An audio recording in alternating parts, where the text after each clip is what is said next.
तो दोस्तों, मकान जो कि आपको सुख देता है, शांति देता है, अगर वही आपके जीवन में दुख और परेशानियों का कारण बन जाए तो आपको ये सोचने पर मजबूर कर देता है कि ऐसा इस मकान में क्या दोष है या फिर इस ज़मीन में क्या दोष है जिसके कारण जीवन में सुख नहीं मिल पा रहा है। घर में बीमारियां, एक्सीडेंट या फिर किसी ना किसी प्रकार के आए दिन धन के नुकसान, कोर्ट कचहरी या कुछ भी इस तरह की घटनाएं होती हैं, या फिर ऊपरी हवाएं या फिर ऐसी नेगेटिव शक्तियों का आपको एहसास होता है, तो ऐसे केस में समझ जाना चाहिए कि कहीं ना कहीं कुछ ना कुछ इन मकान में गड़बड़ है। और ये मकान जो आपने लिया है, बनाया है, कुछ भी है, किस तरह का होना चाहिए। और इस मकान, अगर मान लीजिए आप मकान खाली नहीं कर पा रहे हैं कुछ भी, तो इन मकानों में दोष उत्पन्न हुए किस तरह से हम पंचमुखी हनुमान जी की मदद लेकर उस मकान के दोष को हम दूर कर सकते हैं, ये भी चर्चा आपके साथ मैं करूँगा। तो दोस्तों, जो भी मकान वगैरह देखे जाते हैं इनमें 3 ग्रहों का मुख्यतः असर माना जाता है। पहला तो राहु का, दूसरा शनि का, तीसरा मंगल का। अब 3 ग्रहों के हिसाब से ही हमारी ज़मीन, हमारे मकान, ये सब कुछ देखे जाते हैं। मकान जब खरीदने की बात आती है तब व्यक्ति अपनी उस गाढ़ी सेविंग्स को, जो उसे जीवन भर बचा के रखे, क्योंकि देखिए मकान बार बार इंसान नहीं ले पाता है। हाँ, कुछ खुशकिस्मत होते हैं जिनके 10-10, 12-12 मकान भी हो जाते हैं, पर जिनको लेने के लिए मुश्किलों का सामना करना पड़ रहा है वो जीवन में शायद एक ही बार मकान ले पाते हैं, चाहे वो किस्तों पर ही हो, EMI पर हो, लोन पर हो, कर्ज पर हो, या फिर किसी तरह से वो पैसों का व्यवस्था करके मकान ले लेता है। अब जब मकान लेने की बात आती है तो व्यक्ति, अगर मान लीजिए कई बार तो ऐसा है, सुनने में आता है कि फला जो मकान है वो बिक रहा है, आप ले लो, बहुत ही कम दामों में मिल रहा है, क्योंकि व्यक्ति को पैसों की ज़रूरत है। तो सबसे पहला पॉइंट आपको यहीं पर समझ जाना है। जो पहले तरह का मकान मैं आपको बताने वाला हूँ वो इसी तरह का मकान है जिसमें व्यक्ति आंखें बंद कर कर सिर्फ ये देखकर पैसा लगा देता है कि वो मकान बहुत सस्ता बिक रहा है। वो सस्ता बिकने के कारण क्या होते हैं?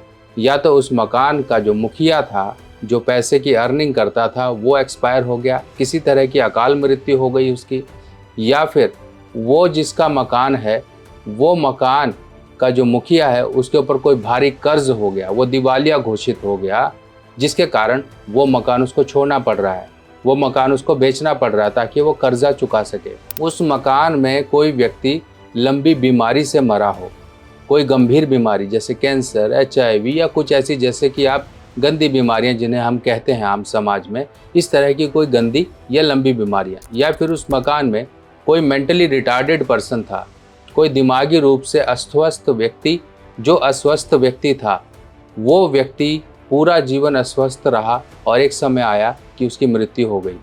और इस तरह का अगर आपको मकान मिल रहा है तो आपको कभी भी भूल कर नहीं लेना है। यहाँ पर ये मत देखिए कि मकान सस्ता मिल रहा है। हो सकता है कि ये सस्ता मकान आपको लुभाने के लिए आपके लिए परेशानी खड़ा कर दे। आज के समय में तो आप वो मकान ले लो, पर कल को आप ना खुद रह पाओ, ना ही आपका परिवार सुख शांति से रह पाए, तो जीवन भर परेशानियों में ही बीतेगा।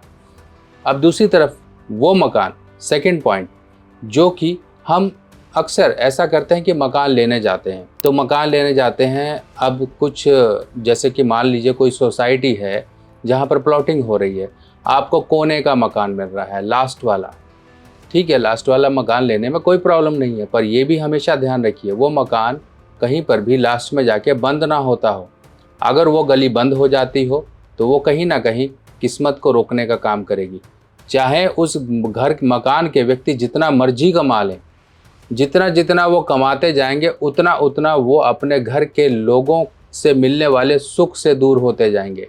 उनके घर वाले कहीं ना कहीं, कोई ना कोई, चाहे वो संतान हो, चाहे वो भाई हो, चाहे पिता हो, चाहे माता हो, कोई भी हो, उनको एक दिन कहीं पर बड़ी चोट देने के लिए खड़े हो जाएंगे। तो इस चीज़ का ध्यान रखिए। हम ये देखते हैं कि हाँ, मकान लिया, व्यक्ति ने खूब उन्नति करी, पर एक चीज़ का ध्यान रखिए, उन्नति या सुख जीवन भर नहीं रहते हैं, एक समय दुख का भी आता है। नदी के 2 किनारे दुख और सुख के समान होते हैं। अगर आपने सुख का भोग किया तो दुख भी आपके लिए है, और वो दुख जब बड़े दुख हों तब इंसान जीवन भर पछताता ही रहता है और यही सोचता रहता है कि ये दुख का समय कब कटेगा, क्योंकि उसने सुख का समय बहुत ज़्यादा भोग लिया। ऐसे केस में जरा सा भी दुख का क्षण उससे बर्दाश्त नहीं होता है। तो बंद गली का मकान आपकी किस्मत को बंद करेगा, आपकी सभी चीज़ों को बंद करेगा। बहुत से लोग ऐसे हुए हैं, ज़रूरी नहीं कि हाँ सभी लोगों को बंद गली का मकान परेशानी देगा, पर वो देगा। एक ना एक समय ऐसा आता है जहाँ पर वो देता है। हम शायद वो चीज़ें जो देखते हैं वो शायद उन्हीं को सच मान लेते हैं, पर अंदर की भी कुछ बातें होती हैं। ये बात मैं आपको बता रहा हूँ, शायद आप लोगों को ये भी लगे कि हाँ हमारे तो वो उधर पड़ोस में एक मकान है, वो तो काफ़ी संपन्न है, पर देखने में दूर के ढोल जिसे कहते हैं ना सुहाने, वो सुहाने ही लगते हैं।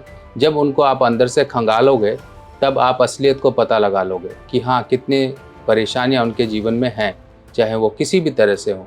वो मकान उनकी किस्मत को बंद करता है, उनके जीवन में अपनों से मिलने वाले सुखों को खराब कर देता है, और कहीं ना कहीं जीवन में एक बड़ा धोखा जो कि किस्मत से मिलने वाला होता है वो उनको दिला देता है। माँ धनलक्ष्मी पोटली बुक कराने का समय आ गया है, तो जिन लोगों को भी माँ धनलक्ष्मी पोटली बुक करानी है वो समय रहते ही अपना सारा डिटेल्स वगैरह मुझे व्हाट्सएप कर सकते हैं। व्हाट्सएप नंबर आपको स्क्रीन पे फ्लैश किया जा रहा है। और आप लोगों को बता दें, इस माँ धनलक्ष्मी पोटली में कमलगट्टा, इलायची, लौंग और लघु नारियल, इस तरह से कुछ ऐसी सामग्रियां इंक्लूड की गई हैं। चांदी का सिक्का भी इंक्लूड किया गया है जो आपकी सभी धन की समस्याओं को दूर करेगा, और ये सभी सामग्री अभिमंत्रित होकर आपके घर तक पहुंचेगी। और ये माँ धनलक्ष्मी पोटली को आपने अपने घर के जहां पर रुपया पैसा रखते हो वहां पर स्थापित करनी है। ये धनलक्ष्मी पोटली आते ही आपके घर में जो सुख शांति, जो धन की वृद्धि है उसमें वृद्धि होना शुरू हो जाएगी। तो बुकिंग करवाने के लिए समय से पहले बुकिंग करवा लीजिए ताकि आपके घर तक ये पूजा कर कर भेजी भी जा सके। तो चलिए अब तीसरे तरह का मकान, वो मकान जो हम कभी भी भूल कर नहीं लेंगे। आपने कई बार देखा होगा कोई मकान खंडहर था और उस मकान के जो लोग थे उसे छोड़ के चले गए। जब भी कोई मकान हो और वो खंडहर हो और आपको वो खंडहर ही खरीदने को मिल जाए तो कभी भी ऐसे मकान मत खरीदिए। मकान अगर खरीदना है तो उस खंडहर को पहले तोड़कर प्लॉटिंग हो जाए, उसकी प्लॉटिंग होनी ज़रूरी है। एक तरह से वो खाली हो जानी चाहिए ज़मीन, और वहाँ का जितना भी मलबा है वहाँ से हट जाना चाहिए। कभी भी इस तरह के खंडहर लेकर उसको तोड़कर अपना मकान बनाना आपके लिए जी का जंजाल बन सकता है। कभी भी इस तरह के मकान मत लीजिए। हाँ, अगर आप लेना चाहते हैं तो उसको पहले आप तोड़वाइए। जिससे ज़मीन ले रहे हैं उसे बोलिए कि ये सब तोड़िए, मेरे को खाली ज़मीन चाहिए। खाली ज़मीन लीजिए, वहाँ की कोई भी ईंट पत्थर आपको यूज़ नहीं करना है, इस चीज़ का ध्यान रखिए। क्योंकि उस मकान में सारी नकारात्मक ऊर्जाएं, उस ज़मीन, उस ईंटों में, जो दीवारों में सारी नकारात्मक ऊर्जाएं वास कर लेती हैं। और कहीं ना कहीं जब हम खंडहर तोड़ते हैं तो पुराना सामान नए मकान में इस्तेमाल कर लेते हैं। जैसे दीवार बना रहे हैं, अच्छा पुराने मकान की ईंटें हैं, काम आ जाएंगी, चलो उसे नींव में डाल दो, चलो यहाँ पर एक कमरा बना लेंगे। वो पुरानी ईंटें आपने इस्तेमाल कर ली, और यहीं पर भूल कर देता है इंसान कि चाहे उसने 80% पैसा, अपना पैसा लगाया नया मकान बनाने में, पर 20% जो पुराना हिस्सा इसने इस्तेमाल कर लिया, वहीं प्रॉब्लम उसके लिए खड़ी हो जाती है। अब ये 3 तरह के मकान, अब ये 3 तरह के मकान में एक मकान और आपको मैं एडिशनल बता देता हूँ। वो टिप है कि कभी भी ऐसा मकान मत खरीदिए, ऐसी ज़मीन मत खरीदिए कि कोई व्यक्ति बना रहा था और बनाते बनाते उसने आधे अधूरे में छोड़ दिया। आधे अधूरे में कैसे छोड़ दिया? दीवारें खड़ी करी, छत नहीं डाली, और वो मकान बेचने पर आ गया। आप क्या करेंगे? आप तो देखेंगे कि हाँ मकान तो चलो नया ही है, बन भी रहा था, इसको पैसों की ज़रूरत पड़ गई, इसने बेच दिया। कभी मत ऐसा करिए। उसे बोलिए, ले पैसा ले, तू मेरे को छत डाल कर दे। छत डाल कर तभी मकान लीजिए। अगर आपने ऐसा मकान लिया तो आपको राहु के बुरे प्रभावों से सामना करना पड़ेगा। अब मान लीजिए आपने इनमें से कोई ना कोई गलती कर ली है, तो अब क्या कर सकते हैं? मकान, वही बात है कि मकान तो छोड़ नहीं सकते, अब उसी मकान में रहना है, पर उस मकान में सुख शांति को लेकर आना है। उस मकान की नकारात्मक ऊर्जा को दूर रखना है। उसके लिए सिंपल, जैसे कि मैंने आपको बताया कि पंचमुखी हनुमान जी, इस तरह से पंचमुखी हनुमान जी, अगर आप इनके मुख देखें तो 5 मुख होते हैं इनके। तो पंचमुखी रूप जो धरा था वो इसीलिए धरा था ताकि वो नकारात्मक शक्तियों पर, सब पर विजय पा सके। इनमें जो 5 मुख हैं, ये 5 मुख हमारी सभी दिशाओं को एक तरह से कवर करते हैं।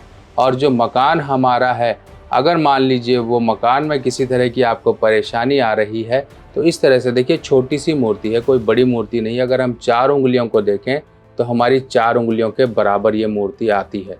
हम बड़ी मूर्तियां नहीं स्थापित कर रहे हैं, और किसी तरह से हमने ये मूर्ति को जो स्थापित करना है, इस चीज़ का ध्यान रखिए, मार्केट में मिलने वाली plaster of Paris, poly resin, plastic या किसी भी मटेरियल की कभी भी मूर्तियाँ इस्तेमाल मत करिए, वरना किया धरा सब बेकार हो जाएगा। इस तरह से आप पंच धातु से बनी हुई हनुमान जी की पंचमुखी मूर्ति को आप अपने घर के मुख्य द्वार पर इज्जत से, ये नहीं कि आपने वहाँ कील ठोक कर टांग दिया, ऐसा मत करिए। लाल किताब की सभी सामग्री अब आप मेरी व्हाट्सएप कैटलॉग पर आसानी से देख सकते हैं और आप अपने एड्रेस पर मंगवा भी सकते हैं। अगर आपने अपने घर की सुरक्षा करनी है तो इस तरह से हनुमान जी को प्रॉपर एक लकड़ी की तख्ती लगाकर या कोई शेल्फ बनाकर या कुछ भी बनाकर अपने घर के दरवाजे के इधर या दरवाजे के इधर या फिर मकान के ऊपर, छत पर, माथे पर, आप मकान के माथे पर जिसे लेंटर होता है वहाँ पर आप लगा सकते हो।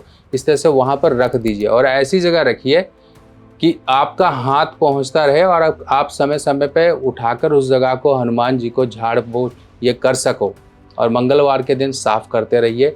आपके घर पर किसी भी तरह की नकारात्मक ऊर्जा नहीं आएगी। जब भी नकारात्मक ऊर्जा घूमती है तो दो तरह से घूमती है।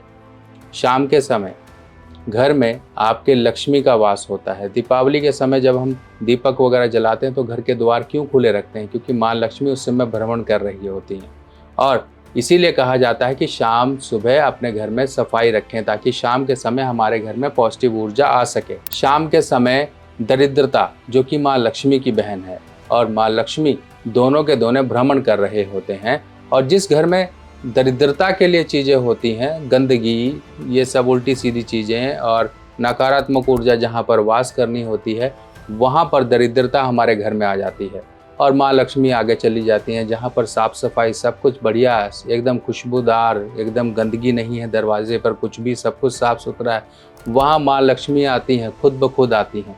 तो इसी तरीके से आप अपने घर में माँ लक्ष्मी का आगमन कराने के लिए अपने घर पर एक तरह से द्वारपाल को बिठा रहे हैं। अपने पूरे मकान की सुरक्षा के लिए इस तरह से पंचमुखी हनुमान जी को बिठा रहे हैं। पंचमुखी हनुमान जी को स्थापित करने के लिए मंगलवार के दिन आप स्थापित कर दीजिए और जो व्यक्ति स्थापित कर रहा है, जो भी व्यक्ति रख रहा है, वो इस चीज़ का नियम पालन करे कि वो व्यक्ति नॉनवेज का सेवन ना करे। घर के लोग और करते हैं, उनकी कोई प्रॉब्लम नहीं है, पर जिसने स्थापित किया, जो हनुमान जी को मान रहा है, उसे पूरे नियम का पालन करना पड़ेगा। चाहे वो महिला है, चाहे पुरुष है, कोई भी है, रखे। बाकी घर के लोग खाते हैं, कुछ भी करते हैं, उससे आपको कोई लेना देना नहीं है, क्योंकि आपका नियम अगर सही है तो हनुमान जी आपको कृपा देंगे, आपके घर परिवार पर सुरक्षा बना के रखेंगे।